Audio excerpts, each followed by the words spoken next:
Hi guys, how we doing? So, sorry it's a little late getting back here today, but if you saw my short, I have been a little bit busy getting other things done. Don't know how crazy busy I'm going to go on him today. I do at least want to get his hat done. We might try and do some of the other block colors while we're at it. But I wanted to at least get some kind of color on this little gentleman here.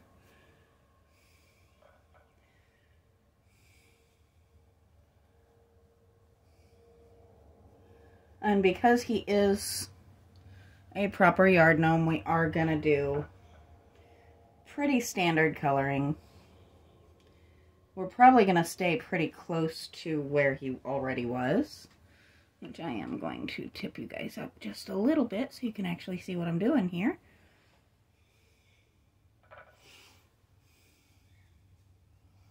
There we go.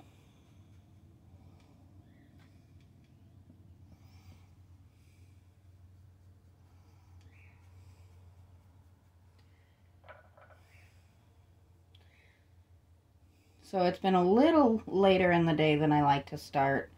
Simply put, we worked together and did a ton of yard work and also a quick deep clean of the house. It's always good to do every so often. And when there's two of you doing it, it goes so much faster and so much easier. But when you have the pets that we have and stuff like that, it is something that you do have to do periodically, probably more so than houses without them. I don't think there's anything I've had any experience with anything that makes quite as much mess as having 3 birds, except maybe having 3 chinchillas. So we just have to kind of work together on it sometimes. And I think I may have to do a second coat of this red, but that's okay. There are worse things in the world than having to do a second coat of a color.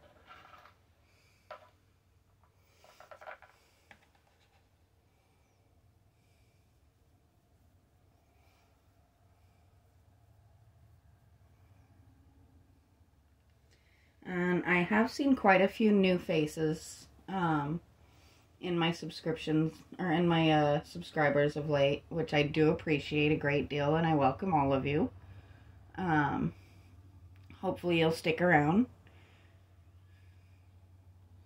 I know my content isn't the most exciting, but I do try to give a little bit of time of relaxing and just kind of enjoying watching things take shape.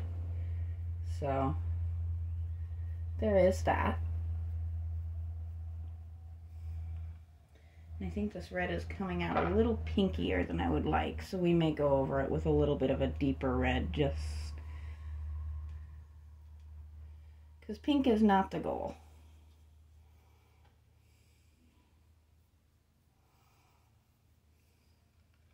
But I do work pretty much exclusively with quick drying paints, so that won't be too bad of a deal.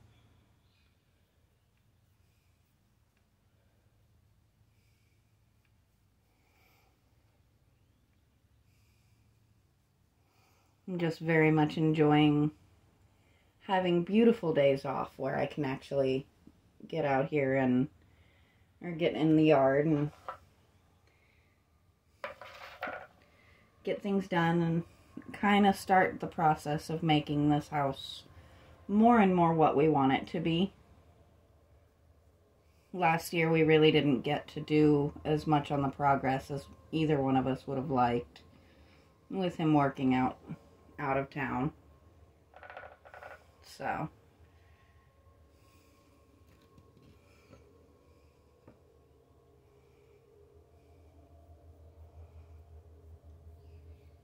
he helped me move some of my planters and stuff already, and I've got seeds and soil to get that going.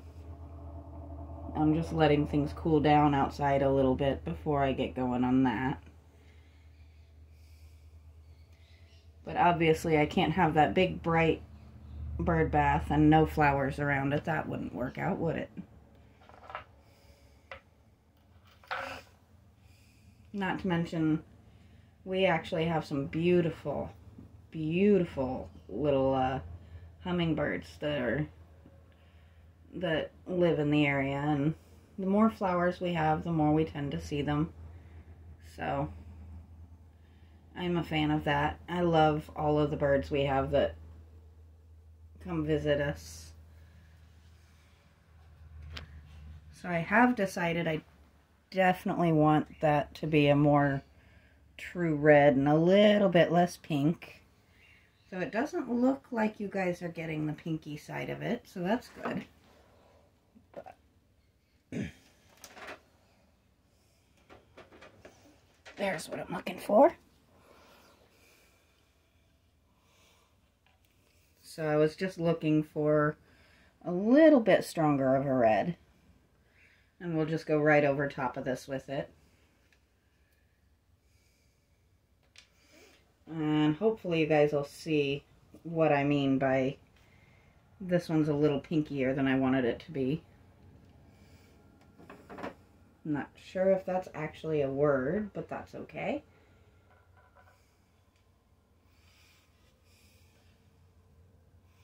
There we go. So that's definitely, can you guys see that in there? I'm going to put you to a little higher zoom here. Oh dear.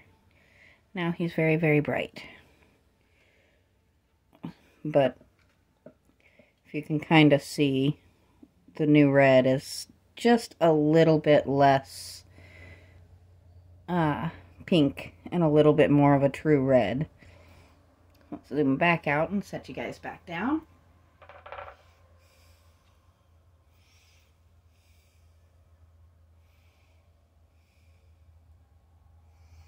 Yeah, that's definitely more what I had in mind.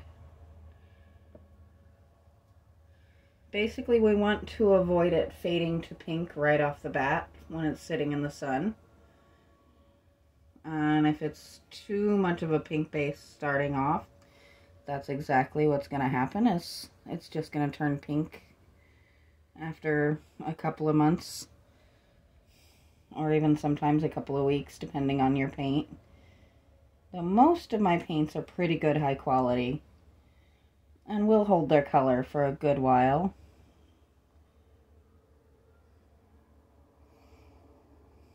There we go. Now we're starting to get somewhere.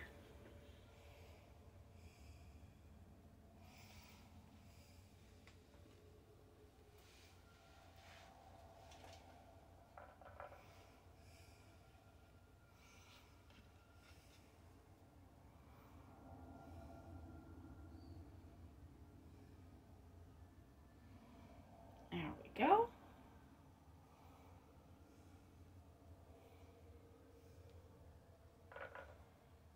And I think what I may do is put just a little bead from my hot glue gun at the back of his beard. That's something I probably won't do on camera though, because I'm gonna have to get in some weird positions to get that to work without messing his spring up. And that's just because when he's nodding, he kind of bunks into his chest a little bit. And I want something a little bit softer so it's not knocking the paint off of his chest. Not to mention it'll kind of protect him a little bit where we tend to have some high winds here and there.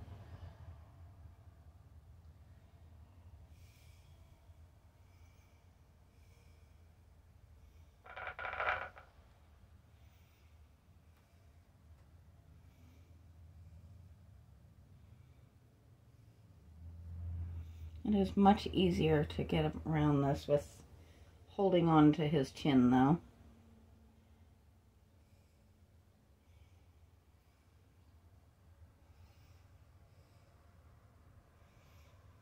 And I know those were some odd brush strokes, but I had some paint starting to bead up a little further down in the brush, and that was just pushing it to where I wanted it.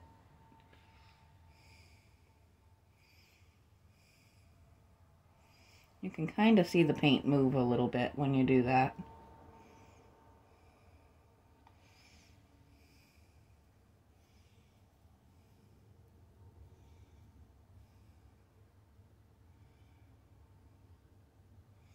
And pulling the paint back down to the tip just makes it a lot easier doing things like the edges of his hat.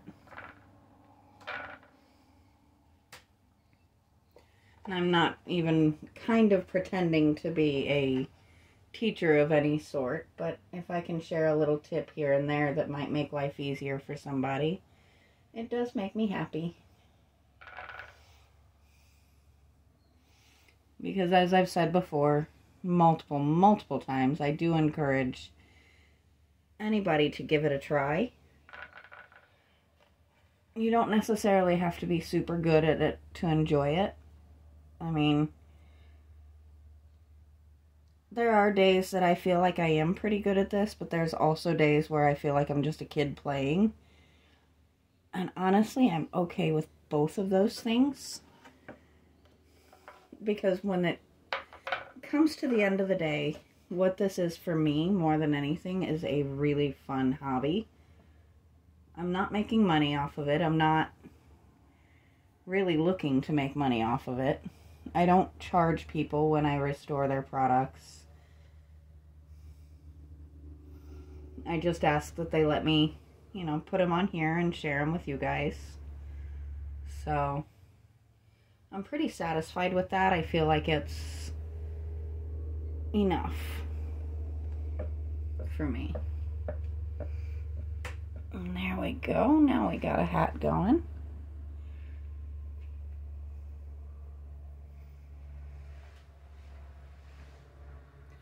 And I think since it's fairly early, I'll go ahead and do his shirt while I'm at it. I am going to switch brushes here.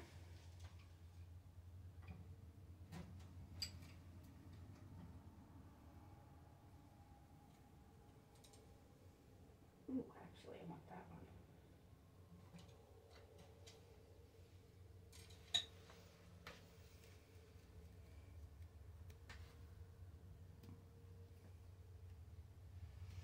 And let's see.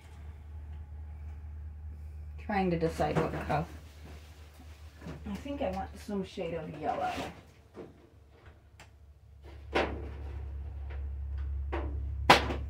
Pardon me as I just knock things everywhere. It's a talent. What can I say?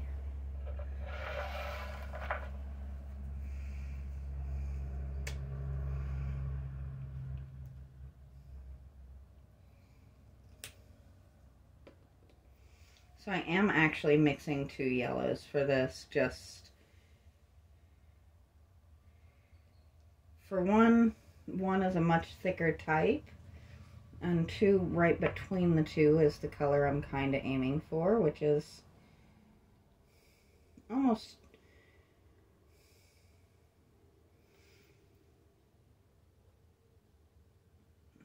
there we go. So his shirt was almost a slightly faded yellow to start with. So I'm guessing he was a nice bright yellow when he was first done.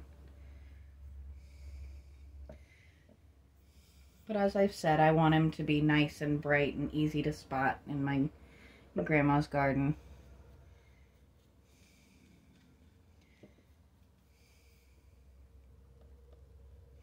And you will be seeing me using a lot of bright colors. I do enjoy bright colors, and for things like this that are in gardens, and you want them to stand out, and you want them to be nice and bright and easy to spot.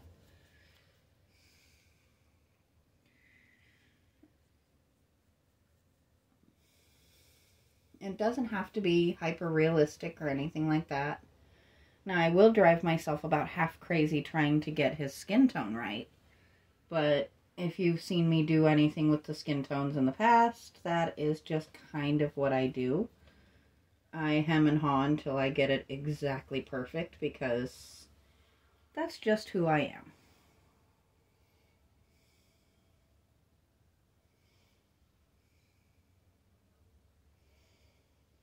And there's some battles that you kind of want to choose not to fight, and then there's others that are, in my eyes, worth it. And getting a really nice skin tone on something is absolutely worth it to me.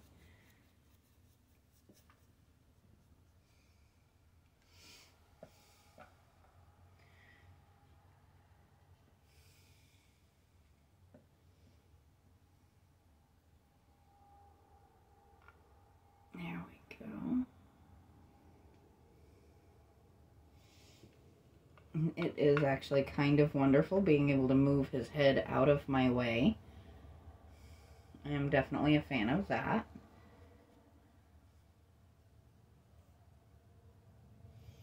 And I'm not too crazy worried about kind of accidentally touching his shoes or his boot or even the frog, because those are all going to be darker colors. That's not to say I'm going to paint them actually dark colors, but darker than this bright yellow that I've got going here. Oh, sounds like we've got a storm coming up. Well, I guess my bird bath will get watered. I put a little in it just to kind of test it, but I don't have enough in it really to do much good right now. Mostly I just wanted to kind of test run it and make sure it was going to hold the water. And it has done perfectly fine with that.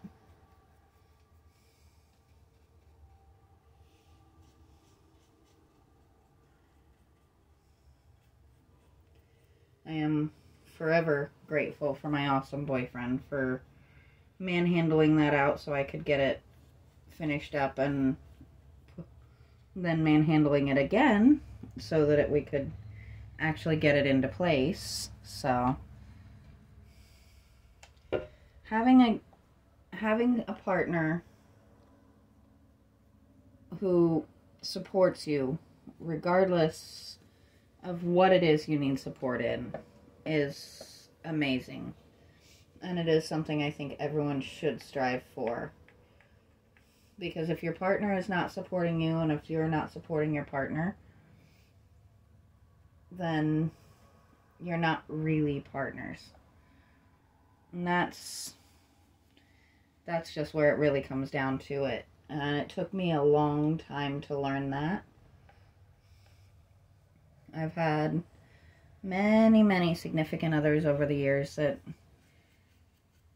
really just pushed me to be less than I am. And having someone now that just encourages me to be me and do the things that make me happy and do the things that help us, it's a wonderful thing. And I have to say, seeing my daughter having found somebody that is the same way is a wonderful thing as well. It's something that does bring me a great deal of joy, because you want to see your kids succeed and you want to see your kids happy in their relationships and in their endeavors. And some of her choices, some of the guys she's dated over the years haven't really thrilled me, but the one she ended up marrying and bringing my beautiful granddaughter into the world with has been absolutely fantastic, and I adore the kid. And well, I say kid, they're in their 20s. They are adults. They're parents, so I would hope so. But I guess when you get to the point where you're old enough to be somebody's parent, regardless of their standing in the world, it's hard not to think of them as younger than they actually are.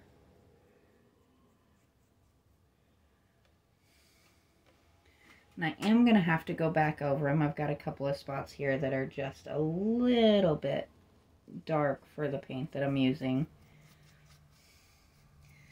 And I'm not fussing over that belt because I am going to be going over it with black to match his boots. depending on what kind of a timeline we've got. Once I finish this, we might go ahead and do the boots today, and belt we might not. I may have to call it soon because I'm losing light to this storm coming in. But we got most of him. We at least managed to get his hat and his shirt. I mean, I will have to come back in and kind of touch up a couple of spots.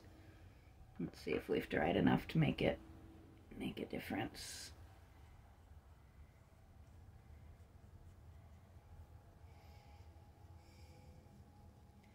A little bit.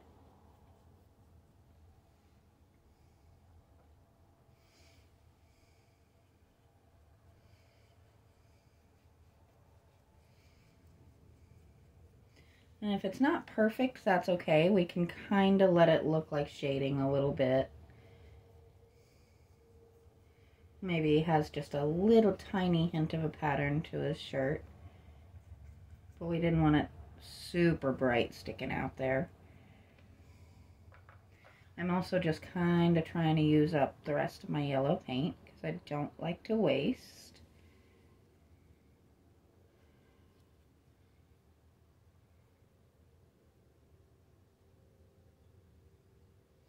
So we're going to do something I wouldn't normally do. And we're just going to tap this paint on here. And then we're going to come down here and do the same thing. Don't worry, I'm not going to leave it like that. We just want it to get a little bit thick as it starts to dry.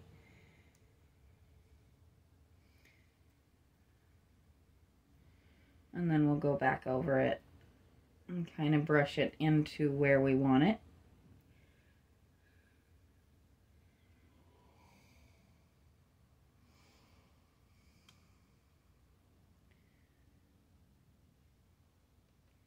Definitely not the most professional of techniques. And you definitely don't want to leave it like that, even though you don't see a lot of the color underneath it anymore.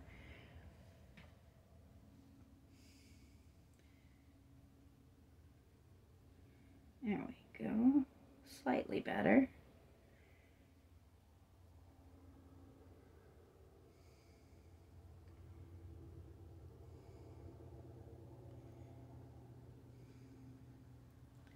And the goal is just to slowly cover up that blue that's peeking even through the primer. I'm not sure why the back of his shirt was painted blue, but we're not going to fuss over that. I think somebody got carried away with his pants.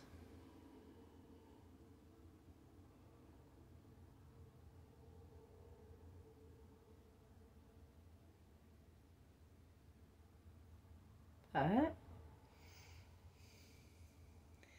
I think he looks a little bit better there. Just get rid of some of those little blotchy brush strokes.